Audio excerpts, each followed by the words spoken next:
Spotify বর্তমানে বিশ্বের অন্যতম জনপ্রিয় মিউজিক স্ট্রিমিং এবং মিডিয়া সার্ভিস প্রোভাইডার। 2 মিলিয়নের বেশি পডকাস্ট, 70 মিলিয়নের বেশি মিউজিক আর 4 বিলিয়নের বেশি প্লেলিস্ট নিয়ে স্পটিফাইতে বর্তমানে বিশ্বের 170টি দেশ থেকে মিউজিক, পডকাস্ট সহ বিভিন্ন ধরনের অডিও কন্টেন্ট এনজয় করা যাচ্ছে। সম্প্রতি বাংলাদেশেও স্পটিফাই অফিসিয়ালি নিজেদের কার্যক্রম শুরু করেছে।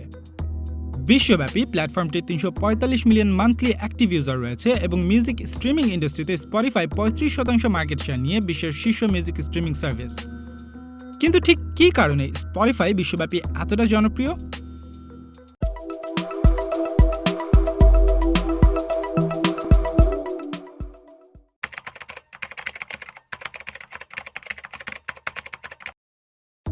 স্পটিফাইয়ের শুরুটা হয় সুইডেনের স্টকহোমে।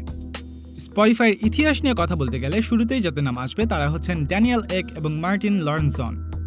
সুইডিশ এন্টারপ্রেনার ড্যানিয়েল এক 1983 সালের 21শে ফেব্রুয়ারি সুইডেনের রাজধানী স্টকহোম শহরে জন্মগ্রহণ করেন। মাত্র 13 বছর বয়সে ক্লায়েন্টদের জন্য ওয়েবসাইট তৈরির মাধ্যমে তিনি তার ক্যারিয়ার শুরু করেন। সুইডেনের কেটিএইচ রয়্যাল ইনস্টিটিউট অফ টেকনোলজিতে ইঞ্জিনিয়ারিং বিষয়ে পড়ালেখা শুরু করলেও আইটিতে ক্যারিয়ার করার লক্ষ্যে তিনি তা শেষ করতে পারেননি। সে সময় তার ওয়েবসাইট বিল্ডিং ব্যবসাটি থেকে প্রতি মাসে $50,000 করে আয় করতেন।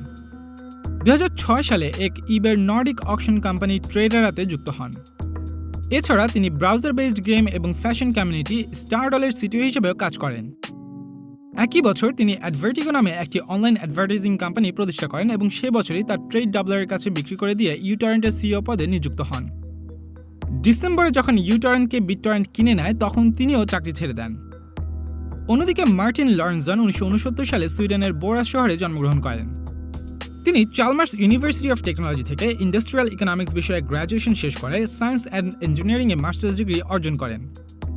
1999 সালের সেপ্টেম্বরে লরেনসন তার পার্টনার ফিলিক্স হ্যাগনোকে সাথে নিয়ে ট্রেড ডাবলার প্রতিষ্ঠা করেন।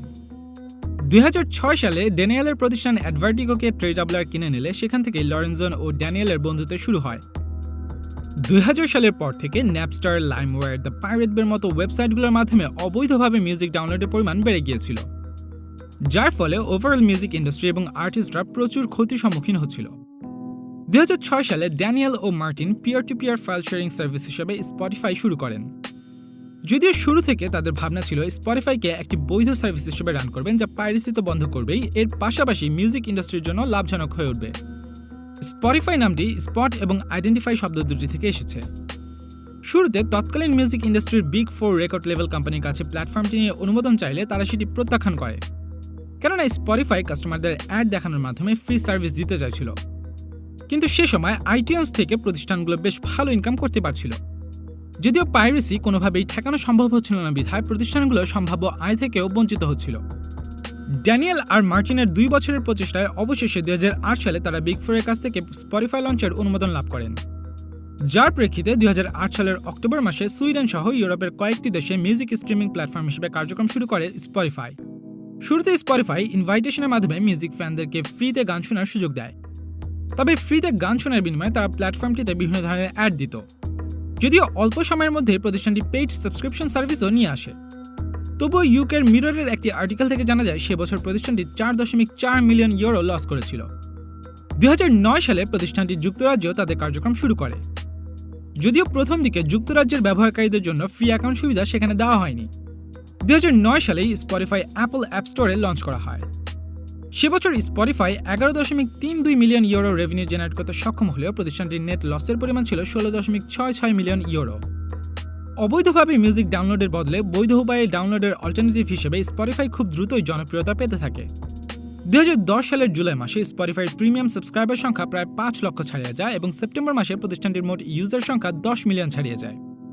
সে বছরে Spotify 63.2 million euro revenue generate করলেও প্রতিষ্ঠানটি প্রায় 26.5 মিলিয়ন ইউরো লস করেছিল। 2011 সালের মার্চ মাসে ড্যানিয়েল জানান যে বিশ্বব্যাপী স্পটিফাইয়ের 1 মিলিয়ন পেইড সাবস্ক্রাইবার রয়েছে। সে বছরের জুলাই মাসে স্পটিফাই অবশেষে ইউএস মার্কেটেও লঞ্চ করা হয়। ইউএস লঞ্চের পর সেপ্টেম্বর নাগাদ তাদের পেইড সাবস্ক্রাইবারের সংখ্যা দাঁড়ায় 2 মিলিয়ন। এভাবে স্পটিফাই একে একে নতুন ইউজার পেতে থাকে এবং সে বছরের নভেম্বর মাসে স্পটিফাইয়ের মান্থলি অ্যাক্টিভ ইউজারের সংখ্যা দাঁড়ায় 7 মিলিয়ন এবং পেইড সাবস্ক্রাইবারের সংখ্যা দাঁড়ায় প্রায় 2.5 মিলিয়ন। 2012 সালের ফেব্রুয়ারিতে প্রেসিডেন্ট বারাক ওবামা তার নির্বাচনী প্রচারণার অংশ হিসেবে স্পটিফাইতে 41টি গান সম্বলিত একটি প্লেলিস্ট পাবলিশ করেন। প্লেলিস্টটিতে এরিথা ফ্র্যাঙ্কলিন, বিয়ন্সে, উইলকো এবং জেমস টেইলরের মতো তারকাদের গান ছিল। সে বছরের এপ্রিল মাসে প্রতিষ্ঠানটি কোকা কোলার সাথে একটি পার্টনারশিপ গঠন করে, যা থেকে স্পটিফাই তাদের মার্কেটিং এফোর্টকে সমৃদ্ধ করার পাশাপাশি নতুন রেভিনিউ সোর্স তৈরি করবে, যার বিনিময়ে স্পটিফাই কোকা কোলার মিউজিক এক্সপিরিয়েন্সকে আরও সমৃদ্ধ করতে সাহায্য করবে। ডিসেম্বর মাসে মেটালিকার গান স্পটিফাইতে স্ট্রিম করার জন্য প্রতিষ্ঠানটি ব্যান্ডটির সাথে চুক্তি করে। সে বছর শেষে স্পটিফাইয়ের মোট পেইড সাবস্ক্রাইবারের সংখ্যা ছিল 5 মিলিয়ন, যার মধ্যে 1 মিলিয়ন সাবস্ক্রাইবারই ছিল যুক্তরাষ্ট্রের। 2013 সালের মার্চ মাসে মেইন স্ট্রিম মিউজিক ফ্যানদেরকে রিচ করার লক্ষ্যে স্পটিফাই প্রথম তাদের টিভি অ্যাড ক্যাম্পেইন লঞ্চ করে। সে বছরের মার্চ মাসে ইউজারদেরকে মিউজিক ডিসকভারি, প্লেলিস্ট তৈরি ও শেয়ার করার সুবিধা দিতে টুনিগো অ্যাকোয়ার করে নেয়। সে বছরের ডিসেম্বর মাসে স্পটিফাই মোবাইল ডিভাইসের জন্য ফ্রি স্ট্রিমিং সুবিধা নিয়ে আসে। এর আগে মোবাইল ডিভাইস থেকে গান শোনার ক্ষেত্রে ইউজারদেরকে মান্থলি সাবস্ক্রিপশন কিনতে হতো। 2014 সালের মার্চ মাসে স্পটিফাই 49.7 মিলিয়ন ইউরোর বিনিময়ে মিউজিক ইন্টেলিজেন্স প্ল্যাটফর্ম দি ইকোনেস্টকে অ্যাকোয়ার করে নেয়। সে বছর মে মাসে স্পটিফাই ঘোষণা দেয় তাদের লিসেনার সংখ্যা 40 মিলিয়ন ও সাবস্ক্রাইবার সংখ্যা 10 মিলিয়নের মাইলফলক পার করতে সক্ষম হয়েছে। এদিকে স্পটিফাইয়ের পেমেন্ট নিয়ে অসন্তুষ্ট টেইলর সুইফট সে বছরের নভেম্বর মাসে স্পটিফাই থেকে তার সকল গান সরিয়ে ফেলেন। সে বছর প্রতিষ্ঠানটির রেভিনিউ বেড়ে 1.08 বিলিয়ন ইউরোতে পৌঁছে গেলেও পাশাপাশি বেড়েছে প্রতিষ্ঠানটির নেট অপারেটিং লসও। স্ট্যাটিস্টার তথ্য অনুযায়ী প্রতিষ্ঠানটি প্রায় 191 মিলিয়ন ইউরো লস করেছিল।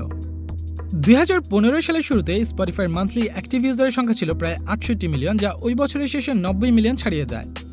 তখন প্রতিষ্ঠানটির অ্যাড সাপোর্টেড ইউজারের সংখ্যা ছিল 64 মিলিয়ন এবং প্রিমিয়াম ইউজার ছিল প্রায় 28 মিলিয়ন। সে বছর প্রতিষ্ঠানটির রেভিনিউ ছিল প্রায় 2 বিলিয়ন ইউরো। অন্যদিকে সে বছর স্পটিফাইয়ের 235 মিলিয়ন ইউরো অপারেটিং লস হয়েছিল। এভাবে প্রতিষ্ঠানটি প্রতি বছর নতুন নতুন ইউজারদেরকে আকৃষ্ট করে যাচ্ছিল এবং 2016 সাল শেষে বিশ্বব্যাপী তাদের মান্থলি অ্যাক্টিভ ইউজার সংখ্যা হয়েছিল প্রায় 125 মিলিয়ন।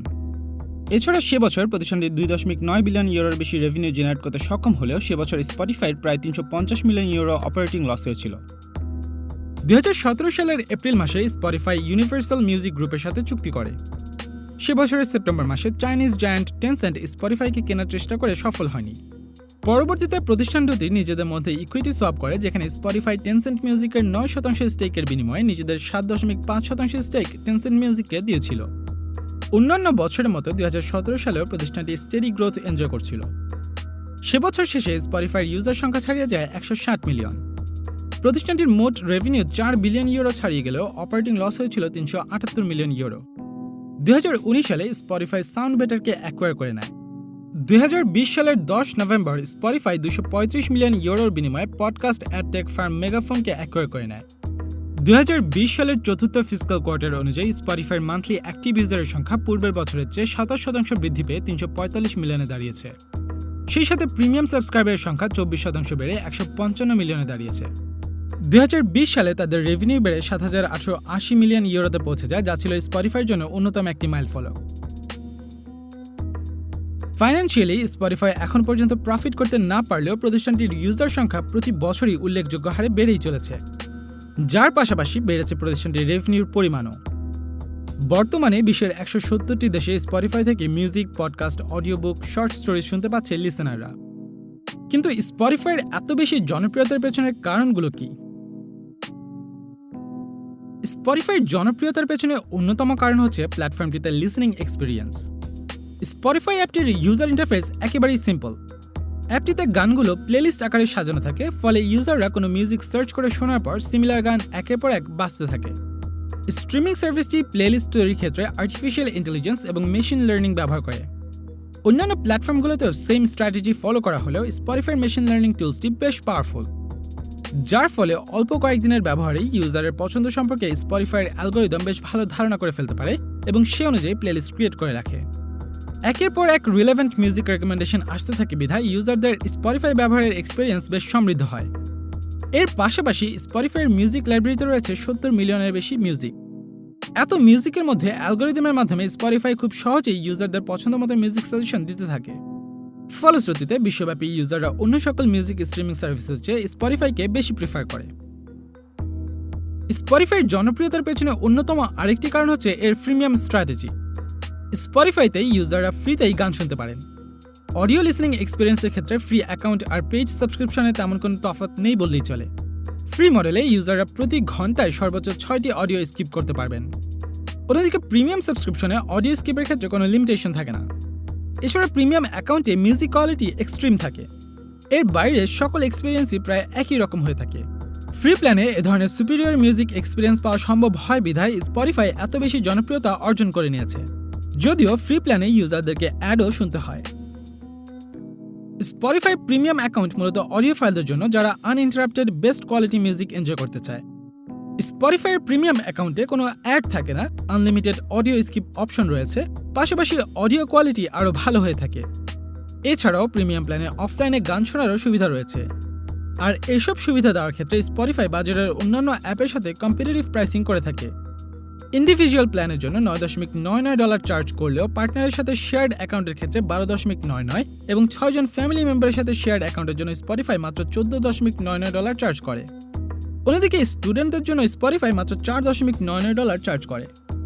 এছাড়া স্পটিফাইয়ের প্রাইসিং রিজিয়ন ভেদে ভিন্ন রকমেরও হয়।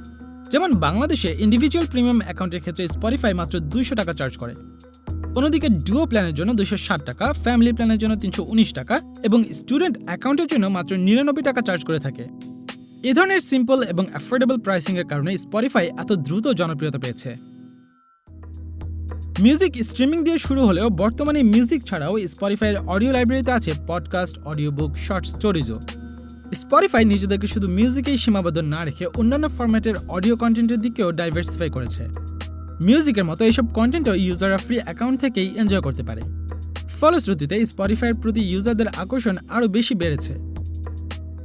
স্পটিফাইয়ের জনপ্রিয়তার পেছনে আরেকটি অন্যতম কারণ হচ্ছে এটি স্মার্টফোন, কম্পিউটার, ট্যাব থেকে শুরু করে smart home device, smart watch, play station এবং এক্সবক্সের মতো ডিভাইসগুলোতেও সাপোর্ট করে। এর পাশাপাশি স্পটিফাই ওয়েব ভিত্তিক প্ল্যাটফর্ম হিসেবে ব্রাউজার থেকে খুব সহজেই ব্যবহার করা যায়। মার্কেটে স্পটিফাইয়ের কম্পিটিটর হিসেবে রয়েছে Apple music, Amazon music, YouTube music, tidal, desire সহ আরও বেশ কয়েকটি সার্ভিস। তবে স্ট্যাটিস্টার একটি তথ্যসূত্রে 35% মার্কেট শেয়ার নিয়ে স্পটিফাই রয়েছে সবার শীর্ষে।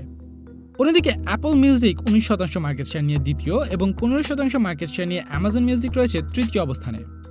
স্পটিফাইয়ের মিউজিক লাইব্রেরিতে প্রায় 70 মিলিয়ন মিউজিক রয়েছে, যেখানে একমাত্র টাইডাল বাদে সবার মিউজিক লাইব্রেরিতে মিউজিকের সংখ্যা 60 মিলিয়ন বা তার বেশি। অন্যদিকে স্পটিফাই অন্যান্য কম্পিটিটরদের চেয়ে বেটার কোয়ালিটি মিউজিক স্ট্রিমিং করে। স্ট্রিমিং সার্ভিসগুলোর মধ্যে একমাত্র টাইডাল হাই-ফাই মিউজিক স্ট্রিমিং সুবিধা দিচ্ছে। যদিও স্পটিফাইও খুব শীঘ্রই তাদের প্ল্যাটফর্মে hi-fi lossless CD quality audio listening এক্সপিরিয়েন্সও যুক্ত করতে যাচ্ছে। অন্যদিকে প্রাইসিংয়ের ক্ষেত্রে অন্যান্য সার্ভিসগুলোর সাথে স্পটিফাইয়ের তেমন বড় ধরনের কোনো পার্থক্য নেই। তবে স্পটিফাই বিশ্বব্যাপী তাদের প্রাইসিংয়ের ক্ষেত্রে রিজিওনাল প্রাইসিং মডেল ফলো করে। অন্যদের ক্ষেত্রে এ ধরনের সুযোগ না থাকায় বিশ্বব্যাপী স্পটিফাইয়ের প্রিমিয়াম সাবস্ক্রিপশন কেনার ক্ষেত্রে প্রাইস ব্যারিয়ার লো থাকে, যার ফলে স্পটিফাই যখনই যে দেশে পৌঁছে যাচ্ছে সেখানে প্রতিষ্ঠানটি খুব সহজেই বড় একটি কাস্টমার বেস পেয়ে যাচ্ছে। স্পটিফাইয়ের সবচেয়ে বড় কম্পিটিটর হচ্ছে অ্যাপল মিউজিক, ইউটিউব মিউজিক এবং অ্যামাজন মিউজিক। এই তিনটি মিউজিক স্ট্রিমিং সার্ভিস দেওয়া প্রতিষ্ঠান আর্টিফিশিয়াল ইন্টেলিজেন্সের পাওয়ার হাউস এবং প্রতিষ্ঠান তিনটির কাছেই তাদের সাবস্ক্রাইবারদের পছন্দ এবং বিহেভিয়ারাল অনেক তথ্য রয়েছে। সুতরাং এআই এবং মেশিন লার্নিং টুলসের মাধ্যমে মিউজিক সাজেশনের ক্ষেত্রে তিনটি প্রতিষ্ঠান কম্পারেটিভলি ততটা পিছিয়ে না থাকলেও স্পটিফাই ওভারঅল ইউজার এক্সপিরিয়েন্সের দিক থেকে ইউজারদের বেটার এক্সপিরিয়েন্স দিচ্ছে। এই ওভারঅল অলরাউন্ড এক্সপিরিয়েন্সের জন্যই মূলত স্পটিফাই বিশ্বব্যাপী এত বেশি জনপ্রিয়। সম্প্রতি 2021 সালের ফেব্রুয়ারি মাসে স্পটিফাই বাংলাদেশ সহ বিশ্বের 85টি দেশে একযোগে নিজেদের কার্যক্রম চালু করেছে। কার্যক্রম শুরুর 1 বছর আগে ফেসবুকে স্পটিফাই বাংলাদেশ ফেসবুক পেজটির মাধ্যমে প্রতিষ্ঠানটি বাংলাদেশের স্ট্রিমিং সার্ভিসটি আসার কথা জানায়। এর আগের 12 বছরে প্রতিষ্ঠানটি বিশ্বের 93টি দেশে নিজেদের কার্যক্রম নিয়ে যেতে পারলেও একযোগে 85টি দেশে নিজেদের কার্যক্রম এক্সপ্যান্ড স্পটিফাইয়ের জন্য একটি মাইল ফলো। বাংলাদেশে চালু হওয়ার পর বাংলাদেশের ইয়াং জেনারেশনের মধ্যে অলরেডি বেশ সাড়া জাগাতে সক্ষম হয়েছে স্পটিফাই।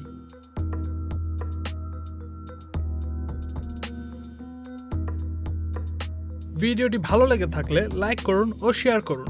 কমেন্টের মাধ্যমে আপনার মূল্যবান মতামত জানাতে ভুলবেন না। রেগুলার আপডেটস পেতে চ্যানেলটি সাবস্ক্রাইব করুন এবং বেল আইকনে ক্লিক করুন নোটিফিকেশনস পেতে।